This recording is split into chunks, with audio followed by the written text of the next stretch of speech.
Bienvenue. Ici Lucien Erebus, et vous regardez un nouvel hors-série. Aujourd'hui, nous allons parler d'un projet qui avance en silence, comme un serpent rampant sous les herbes hautes. L'euro numérique. Une monnaie qui n'existe pas encore vraiment, mais qui est déjà programmée pour exister dans nos vies. On nous le vend comme une révolution technologique, une monnaie plus pratique, plus sécurisée, plus rapide. Mais soyons sérieux 2 secondes, depuis quand l'Union européenne s'inquiète-t-elle du confort des citoyens? L'euro numérique, ce n'est pas une innovation, c'est une expérimentation de contrôle. Imaginez, demain, votre argent n'est plus dans votre poche, ni même sur votre compte bancaire, mais dans un serveur contrôlé par la Banque Centrale Européenne. Fini les transactions anonymes, terminez le liquide vissé à la main. Chaque café, chaque ticket de métro, chaque don à une association, tout est tracé, enregistré, analysé. On vous dira que c'est pour lutter contre le blanchiment d'argent, contre le terrorisme. Mais soyons honnêtes, ce n'est pas Pablo Escobar qui va payer son kilo de cocaïne en euros numériques. Non. Ce sera vous, moi, et la grand-mère qui veut filer 10 € en liquide à son petit-fils pour Noël. L'euro numérique, c'est un peu comme une laisse invisible. Et qui tient la laisse? La BCE, les banques, les gouvernements. On pourra non seulement voir vos dépenses, mais aussi les bloquer. Vous dépensez trop en viande rouge? Transaction refusée. Vous voyagez trop? Limite carbone atteinte.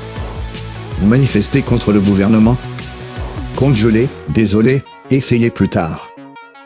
Cela vous semble dystopique? Ce n'est pas de la science-fiction. La Chine a déjà son yuan numérique, coupé au crédit social.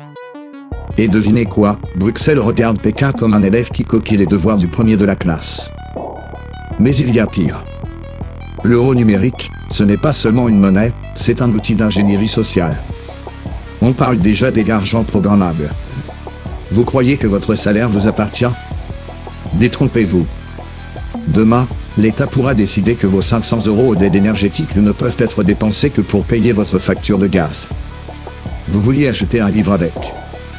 Dommage, Orwell n'était pas au programme. Et puis, l'ironie suprême.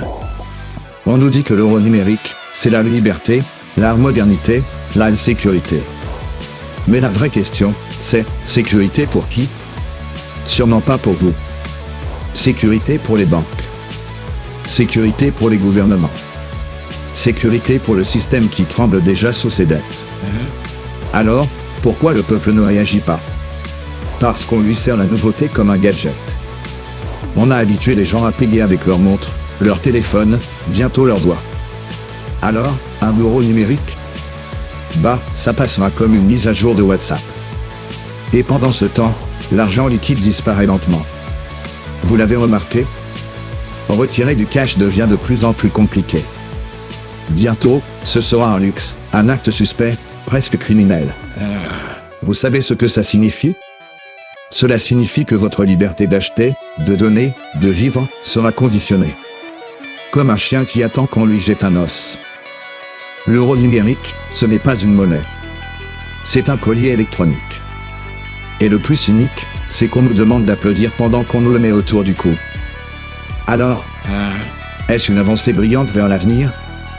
Ou la mise en place d'une cage dorée, où chaque battement de carte sera une donnée de plus dans le grand fichier de la servitude volontaire? Ici Lucien Erebus, et vous venez de regarder un nouvel hors-série.